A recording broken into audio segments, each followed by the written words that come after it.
Vous avez pu voir en long, en large et en travers à quel point le gouvernement entend s'attaquer à la hiérarchie des normes et aux principes de faveur.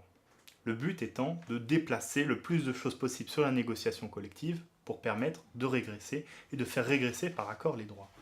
La santé et la sécurité. Parce que la santé et la sécurité, en 2017, la modernité, c'est de dire que ça se négocie, ce qui est absolument scandaleux.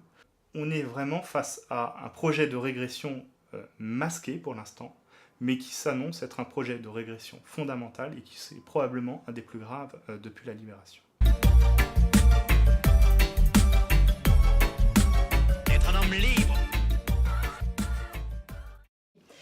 Le projet d'ordonnance prévoit la fusion des 3 instances élues, les délégués du personnel, le comité d'entreprise, le CHSCT.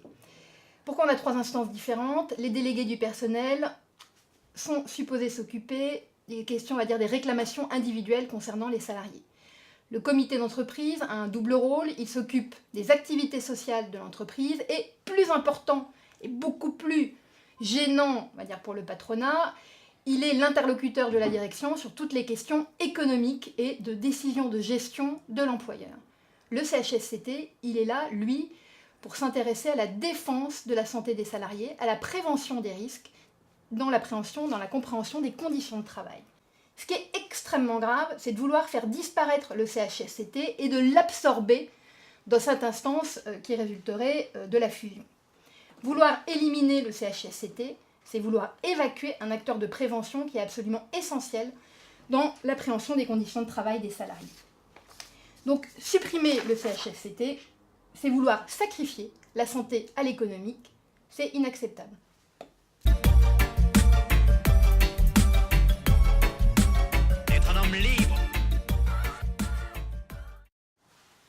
Le projet d'ordonnance prévoit non seulement de fusionner les 3 instances élues, 3 en 1, mais également de transférer à cette instance élue la négociation collective. L'objectif, c'est donc quoi? C'est donc avoir une instance élue qui ne soit pas composée majoritairement de salariés présentés par les organisations syndicales. Et de préférence, d'ailleurs, des organisations élues où on n'aurait aucun salarié présenté par des organisations syndicales.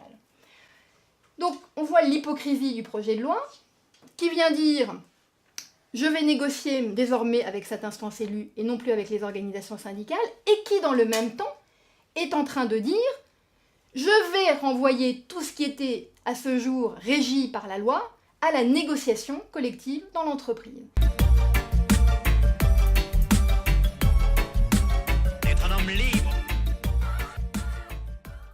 En France, il n'y a pas de cogestion.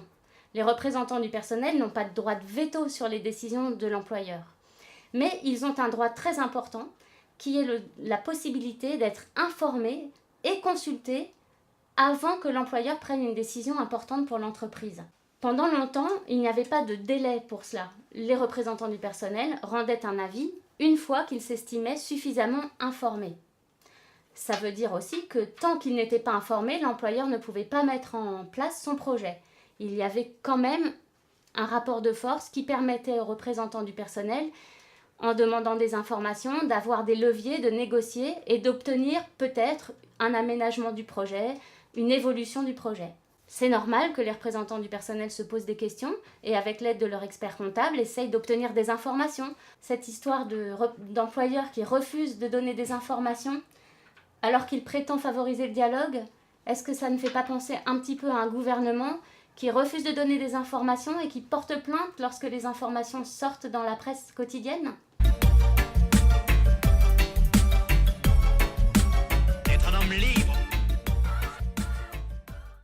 Mis en place par la loi travail, le recours au référendum risque d'être purement et simplement généralisé par les ordonnances envisagées par notre gouvernement. Un syndicat qui a obtenu 35%, donc plus que 30%, mais moins que 50%, peut demander aux salariés de valider l'accord pour lesquels les syndicats majoritaires n'ont pas donné leur accord. Ce référendum pose pas mal de problèmes. Ça pose des problèmes parce que c'est facile d'orienter la réponse des salariés. Il suffit de leur faire peur en disant qu'ils risquent de perdre leur emploi si l'accord n'est pas signé ou qu'ils n'auront plus d'augmentation de salaire. C'est dangereux.